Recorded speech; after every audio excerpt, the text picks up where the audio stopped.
আসসালামু আলাইকুম রহমতুল্লাহি। সুপ্রিয় দর্শক শ্রোতা, দেশ বিদেশের যে যেখানে অবস্থান করছেন, রাজনীতির সমসাময়িক বিষয়ক কিছু কথা অনুষ্ঠানে আপনাদের স্বাগত। আমি আজ প্রকৃতি থেকে জল সবুজের হারিয়ে যাওয়া নিয়ে কিছু কথা বলবো। তার আগে আমার চ্যানেলটি দয়া করে আপনারা সাবস্ক্রাইব করে দিন। আমরা জানি অপরিকল্পিত নগরায়নের ফলে আমাদের সুজলা সুফলা শস্য শ্যামলা বাংলাদেশ থেকে এই সবুজ প্রকৃতি হারিয়ে যাচ্ছে।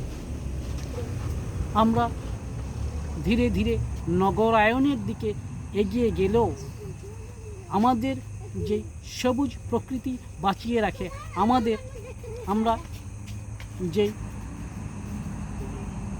উপাদান থেকে অক্সিজেন গ্রহণ করি, সেই মূল উপাদান হচ্ছে সবুজ, অর্থাৎ গাছপালা, বৃক্ষরাজি। সেগুলি আজকে ধীরে ধীরে ধীরে ধীরে হারিয়ে যাচ্ছে, ঢাকার বুক থেকেই হারিয়ে যাচ্ছে।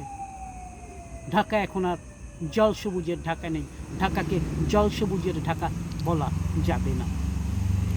এই নিয়ে আগামীকাল শুক্রবার বিস্তারিতভাবে আপনাদের সামনে তুলে ধরার চেষ্টা করুন। ততক্ষণ ভালো থাকুন, সুস্থ থাকুন। আল্লাহ।